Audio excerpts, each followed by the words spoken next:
Buenas, qué grato contar con su compañía en el gran debate con Adolfo Vega. Entramos en la recta final.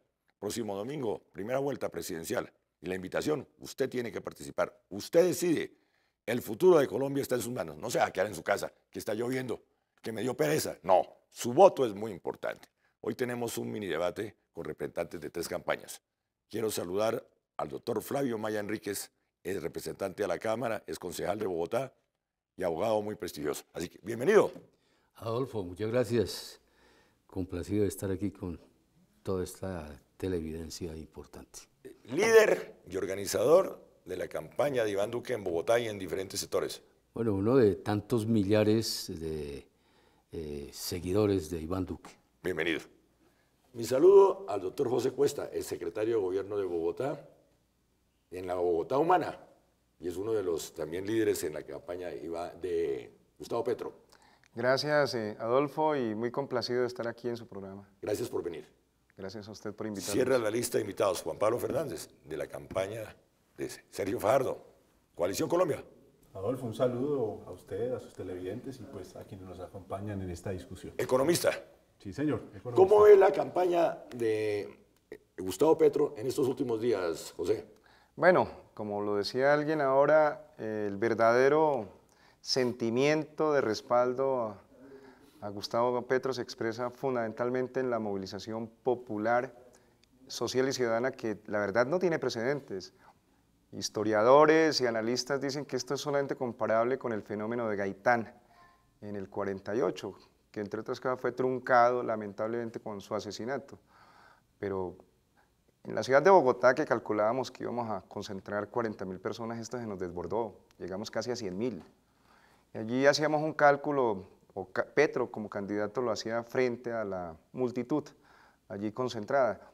En Bogotá estábamos terminando un ciclo de giras locales, municipales, regionales y nacionales que sumaron perfectamente más de 1 millón de votos, sin contar lo que sucedió ayer en la ciudad de Barranquilla, que fue absolutamente apoteósico. Pero usted confunde asistentes a una plaza pública al número de votos. No, las encuestas son absolutamente claras y contundentes y no las hacemos nosotros. En la juventud colombiana estamos por encima del 70% en intención de voto, en los rangos de 18 a 24 y de 24 a 35 años. Hoy el futuro y la posibilidad de hacer una transformación histórica sustantiva y radical está en manos de los jóvenes y, por supuesto, los jóvenes el 27 de mayo van a salir a votar copiosamente, masivamente y además en forma muy disciplinada. Lo vamos a hacer muy temprano. Gracias. La misma pregunta para usted, doctor Flavio Maya. ¿Cómo ve usted la campaña de Duque en este tramo final? Muy bien. Tenemos un excelente candidato que representa realmente la juventud, que representa realmente un cambio. Estamos cansados ya del exhibicionismo, del populismo, que ya está en desuso. Estos experimentos han dejado unas experiencias nefastas en muchos países, pero no hay necesidad de viajar muchos kilómetros sino llegar a donde nuestros vecinos, hermanos venezolanos, para mirar cómo esos discursos repetitivos hoy en esta campaña, por quien dicen que es la renovación, pues han dejado a ese país, que era otrora un país rico, un país que nadaba en el petróleo, con ese populismo, con ese engaño tan grande a ese país tan maravilloso, lo llevaron a lo que está hoy, tristemente. Por eso nosotros creemos que en una propuesta seria, renovadora y que no está llamando a engaños, sino una forma muy clara y que de verdad representa a la juventud, es Iván Duque. Gracias. La misma pregunta para usted, Juan Pablo Fernández. ¿Cómo ve en la recta final la campaña de Sergio Fajardo? Pues nosotros en la campaña de Sergio Fajardo, haciendo la tarea, pedaleando incesantemente, día a día, el candidato Sergio Fajardo recorriendo las calles, conversando con la gente, llevando nuestro mensaje de transformación positiva, nuestro mensaje de respaldar la educación, de luchar contra la corrupción, de decirle no más a los mismos con las mismas, de cambiar estos 16 años de gobiernos que no han hecho la tarea, que no cumplieron sus promesas y en ese sentido ofreciendo una salida que es realizable, que es positiva, que la hacemos con responsabilidad. Fajardo lo ha demostrado, tiene como un plan transformar a través de la educación y no caer pues en estos debates de perros y gatos, de los unos sacándose los ojos, de diciéndose una cosa y otra cosa, sino que nosotros vamos pues con nuestro son, con nuestro ton, sin descansar, terminando esto, abriendo, no cerrando y en el último kilómetro, que es donde se definen en últimas estas campañas presidenciales, tenemos la certeza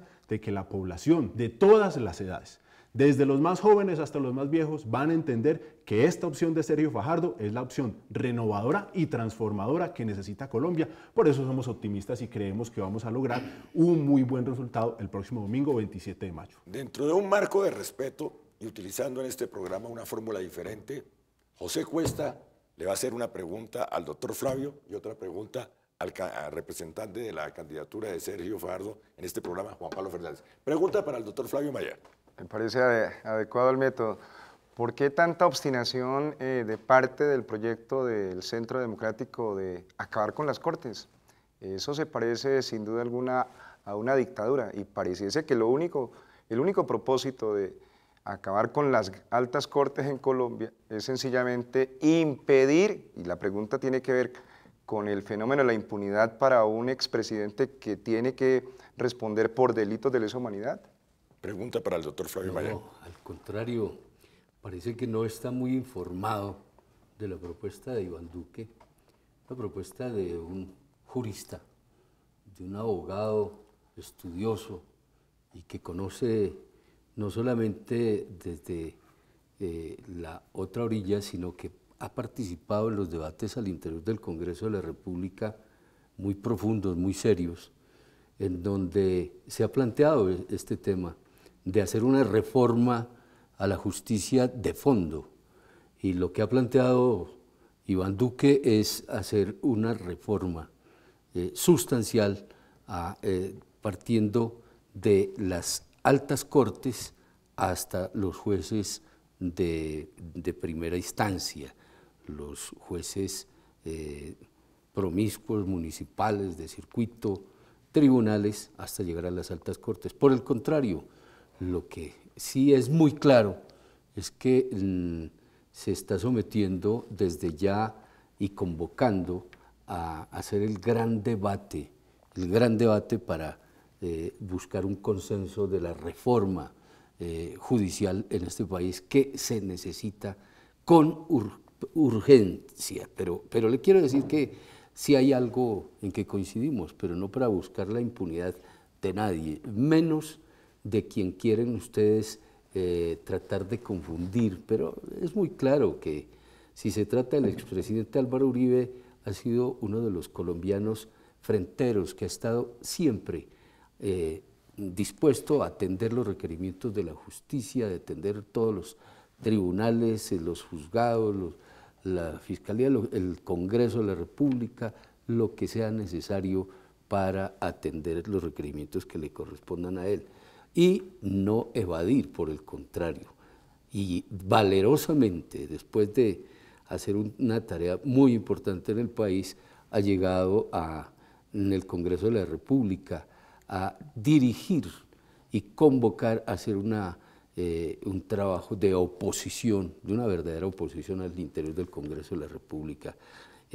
Pero de ninguna manera podemos confundir a la gente, porque han logrado identificar a lo largo de esta campaña que la juventud de Iván Duque es suficiente garantía para ser un próximo presidente, como lo va a ser elegido el próximo 27, con su juventud, con su experiencia, con su preparación, su estructura, su transparencia y la gran independencia, porque lo ha visto en la convocatoria que hace al pueblo colombiano y no a dirigentes sesgados y con pasados nefastos. Gracias. Pregunta para Juan Pablo Fernández. No, en primer lugar, respeto por la candidatura de Fajardo y de Claudia López, pero sí quisiese aprovechar este espacio para preguntarle al vocero de de la campaña de Sergio Fajardo, ¿cuál es la responsabilidad política de Fajardo como exgobernador en todo este fenómeno de Hidroituango? La campaña de Sergio Fajardo lo ha explicado muy bien, señalando que esa obra fue contratada en la gobernación del doctor Luis Alfredo Ramos y que a partir de ese momento se empezó a desarrollar un programa. A él lo que le tocó fue la implementación de esa obra, pues, y el desarrollo de todas las relaciones sociales en torno a ella. Y en ese sentido también he dicho una cosa: si le tengo que poner la cara al país frente a la responsabilidad política sobre lo que pase allí, pues lo haré, porque Fajardo no tiene nada que ocultar sobre eso.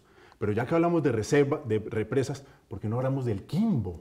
El Quimbo, que es una represa que pues tiene que ver con la alcaldía del doctor Gustavo Petro, porque pues allá tiene acciones la empresa Energía de Bogotá y el doctor Gustavo Petro pues fue el presidente de la Junta Directiva. Entonces en ese sentido, si vamos a hablar pues de distintas cosas, es bueno que se amplíe el debate al sistema eléctrico nacional, porque, cierto, hoy está sucediendo una tragedia que tienen que las autoridades actuales reaccionar de manera adecuada para evitar que haya pérdidas humanas. Y una vez atendida la tragedia, habrá tiempo para discutir con toda tranquilidad cuáles son las razones técnicas, económicas y los problemas humanos que se dieron origen a esa situación. ¿Quiere agregar algo? No, a propósito de lo que acaba de decir nuestro amigo, es completamente cierto. La gran responsabilidad política en relación con Hidroituango tiene que ver con dos señores que están directamente vinculados con el proyecto de Duque presidente. Primero su mentor, o como dicen en las caricaturas, el titiritero, Álvaro Uribe Vélez, y por supuesto el exgobernador del departamento de Antioquia, Luis Alfredo Ramos, en donde además hay unos vínculos muy non santos, con el paramilitarismo. Porque hay que recordar que, entre otras cosas, Ituango es el escenario de una masacre cometida por los paramilitares para desplazar a los dueños y propietarios de las tierras, facilitando con ese mecanismo operativo del paramilitarismo el que los sectores y los actores económicos del mercado eléctrico nacional y transnacional asumieran el control de las mismas. Y además parece que allá hay un fenómeno que tiene que ver con esconder las pruebas de esas acciones paramilitares que fueron cometidas, entre otras cosas, por un grupo que me imagino que usted conoce, doctora Flavia Maya, los 12 apóstoles, cuyo responsable, no lo digo yo, lo dice la Fiscalía General de la Nación. ¿Quién es el responsable de los 12 apóstoles? Yo estoy preguntando, yo soy aquí el moderador, la respuesta viene de parte de ustedes, y termina su tiempo. Pregunta el doctor Flavio Maya a José Cuesta. Hombre, José, no sé quiénes estén tan interesados en tapar. Y pues se han encargado de mantener vigente todas las organizaciones criminales del M-19, empezando por ellos sí exterminar una Corte Suprema de Justicia de lujo, irreemplazable. Sin embargo, vale la pena no detenernos en eso para no caer en ese juego que siempre han utilizado los populistas de Petrovsky. Yo simplemente lo llamo a que diga cuáles son los aciertos en Bogotá, cuál fue la renovación para Bogotá como modelo que podemos presentar ante los capitalinos y decirle al país entero que esta es la experiencia de un gobernante que acertó, que nos muestren cuál. Esa es la pregunta. Sí. Esa es la pregunta. Tres cosas muy importantes. La primera, toda la política social en materia de atención y garantía de derechos a la primera infancia. Por primera vez en la ciudad de Bogotá, gracias a esta política pública, garantizamos que ni un solo niño en Bogotá a lo largo de los 4 años muriese por razones de desnutrición. Eso ya sin duda alguna es un récord Guinness en materia de revolución social. La segunda, el DANE, no nosotros, el DANE, a propósito de los 4 años de gobierno con todas las políticas económicas y sociales de la Bogotá Humana, logró sacar de la pobreza a 500.000 bogotanos. Eso en una ciudad como la nuestra significa, sin duda alguna, un avance extraordinario en la lucha contra la pobreza. Y luego, algo que tiene que ver con lo que nosotros estábamos directamente administrando, que era el tema de seguridad, no democrática, no la de los 10.000 falsos positivos contra jóvenes inermes, sino que nosotros adelantamos una política de seguridad humana, justicia social fundamentalmente, y logramos reducir de 22% al 16.4% en la tasa de homicidios que se establece por 100.000 habitantes. Gracias. Pregunta para Juan. ¿Quiere agregar algo? Sí, claro, hacer una claridad. Primero que no es exacto lo que está diciendo de atención a la infancia en ese extremo, que hubiera sido maravilloso y aplaudible, se lo hubiera reconocido. Da la casualidad que yo recorro la franja marginal de Bogotá, y usted lo conoce, Adolfo, en la tarea que desarrollamos desde hace muchísimos años, ¿no? Antes de que Petrovsky llegara a hacer política en Bogotá.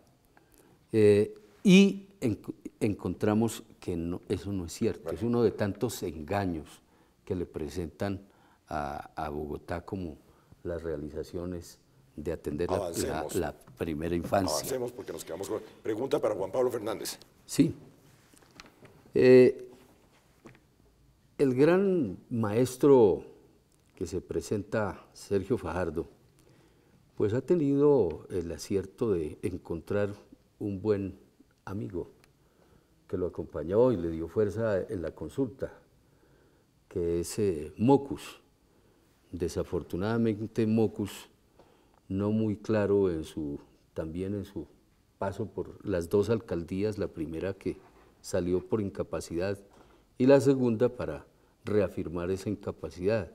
Sin embargo, logró ganar un buen reconocimiento de algunos sectores en el sector de la educación, de los docentes, y subió las encuestas.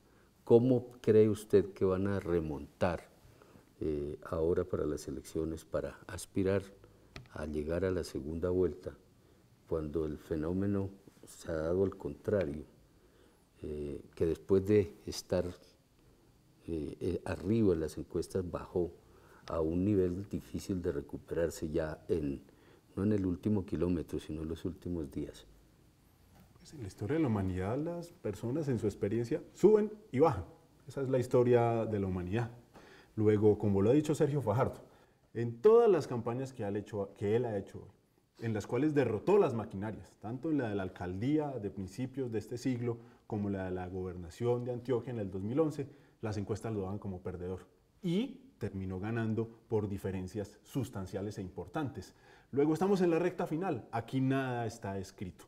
El doctor Duque puede cometer errores e hundirse, como ha sucedido en la historia de las campañas electorales. El doctor Gustavo Petro, que bueno, hace unos eventos muy importantes, también puede hundirse. Luego aquí no está nada escrito, falta mucho trecho por recorrer. Esto es como una carrera de ciclistas y hay que llegar a la meta. Y nosotros estamos seguros que con Sergio Fajardo vamos a llegar a la meta, daremos una sorpresa y en ese sentido, pues, le mostraremos a Colombia que se puede con ideas distintas, sin corrupción, sin comprar un solo voto y planteándole al país una transformación renovadora muy positiva. Bueno, se nos acaba el tiempo. Pregunta Juan Pablo Fernández a José Cuesta.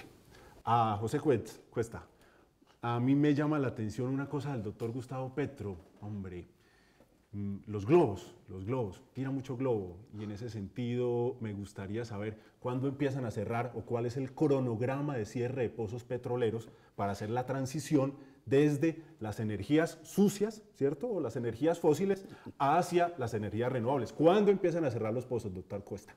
Primero el aguacate, primero la vida, antes que la política de la muerte. Entre otras cosas, porque como lo ha dicho muy bien Petro, el petróleo en Colombia acabó. Se lo robaron, entre otras cosas, las élites del uribismo y del santismo. El caso más concreto, y permítame hacer esta disertación, el fenómeno del carbón en el departamento de La Guajira. El 92% de la producción y exportación del carbón se lo toman y lo capturan las transnacionales. El 8% queda en manos de la corrupción política y administrativa. Y mientras tanto, vemos un cuadro que es absolutamente impresionante. Todos los días, miles de toneladas por la carrilera del tren hacia Puerto Bolívar, exportando carbón. Y al mismo tiempo, en una especie de novela surrealista, cientos, por no decir de miles de féretros de niños guayús que mueren por razones de un modelo económico extractivista. Por lo tanto, esta propuesta que le hizo en su momento Petro en el debate en Nueva York al señor Duque, que por falta de información o de aplicación, porque como se dice coloquialmente, no atendió la oportunidad que muy pocos colombianos tienen de hacer sus estudios en Harvard y se dedicó, como se dice coloquialmente, a mamar gallo desde Bogotá, por eso no le ha permitido entender que sin duda alguna en el mundo de hoy, en las economías del mundo de hoy, es más importante la agricultura sostenible a partir de energías limpias y sostenibles que modelos económicos que dependan sencillamente de la utilización, la producción y la extracción de la ruiría, como dirían las concepciones cosmogónicas indígenas, que es exactamente la sangre de la tierra, en este caso el petróleo. Termina su tiempo. Doctor Cuesta, no me respondió, pero ya estamos en la necesidad de la transición. Uno, doctor Cuesta. Los aguacates, el doctor Andrés Felipe Arias, muy famoso del gobierno, el doctor Álvaro Vélez también los proponía. 2, resulta que la principal zona productora de aguacates del mundo, que es Michoacán, tiene graves problemas ambientales por el aguacate. Yo creo que deberían aterrizar su propuesta. Y el representante de la campaña del doctor Duque, yo tengo una duda. El doctor Álvaro Uribe Vélez negoció los TLCs y el doctor Juan Manuel Santos lo ratificó. Y el Centro Democrático le respaldó todos los TLCs a el gobierno de Juan Manuel Santos. ¿Ustedes tienen alguna diferencia con Juan Manuel Santos en materia de TLCs? Bueno, en primer lugar yo le quiero decir que la campaña de Iván Duque es una campaña que no es del Centro Democrático, es la alianza, la Gran Alianza por Colombia, que está conformada desde las encuestas a las que nos sometimos al desarrollo de esa consulta a los colombianos, con una participante del Partido Conservador, doctora Marta Lucía Ramírez, una gran mujer, una gran representante de la mujer en Colombia, el doctor ex procurador general de la Nación, Alejandro Ordóñez, y también de extracción conservadora, y desde luego Iván Duque, un representante del Centro Democrático. Y todos estos sectores políticos han venido trabajando en estas tareas, pero las propuestas de hoy son unas propuestas, en primer lugar, que van a buscar cómo reconstruir el país de todo este caos en el que lo tiene sumergido, todas esa politiquería, toda esta farsa que ha montado el señor Santos a través del proceso de paz. Bueno. Y desde luego nosotros estamos en representación de unos sectores que vemos en Iván Duque, la única persona capaz de llegar a recuperar y a buscar ese camino de reconstrucción del país. No, una pregunta, contrapregunta. El doctor Flavio, que yo lo acompaño en ese propósito, a acabar con la politiquería, ¿significará entonces acabar con las prácticas de agroingreso seguro? O, por ejemplo, el fenómeno de volteo de tierras. Eso se acabó hace mucho tiempo. Es que eso se acabó hace mucho tiempo. Se conviertan de un momento a otro mediante el volteo de tierras en multimillonarios. Y me estoy refiriendo a Tony Jerry Uribe. Termina. Pero busquen argumentos. Termina el tiempo. Pro construcción, no históricos en un discurso ya trasnochado como el que tienen ustedes. 10 segundos. No, pues que responda el verdadero candidato, que es Álvaro Uribe Vélez. Va a responder por los delitos de lesa humanidad. 10.000 jóvenes que fueron asesinados de manera infame. De la misma manera que ustedes, que su candidato es guerrillero, que tiene sus manos llenas de ríos de sangre. Constitución Señores. de 1991, Tratado de Paz, por Señor. eso Con todo lo que respondemos. usted quiera. Bueno, Con todo lo que señores. usted quiera, pero no tiene las manos tan sucias como un ex guerrillero como es Señores, Petrovsky. termina el programa. ¿Por qué votar por Petro en 5 segundos? Porque el país se mamó de la corrupción de los de siempre. ¿Por qué votar por Duque en 5 segundos? Por Duque, porque es el único candidato de manos limpias, de propuestas claras y de renovación clara para rescatar el país. ¿Por qué votar por Fajardo? Educación, derrota de la corrupción y convocatoria de toda la población para la gran transformación que necesita nuestra nación. Con Fajardo se puede. Gracias, doctor Flavio Maya, por acompañarme. Muchas gracias, Adolfo. Gracias, doctor José Cuesta. Gracias, Adolfo, por la invitación. Gracias, doctor Juan Pablo Fernández. Gracias y un saludo a los panelistas y a tu, Adolfo. Lo mismo. Y muy amables a ustedes que me acompañaron en este programa por su atención.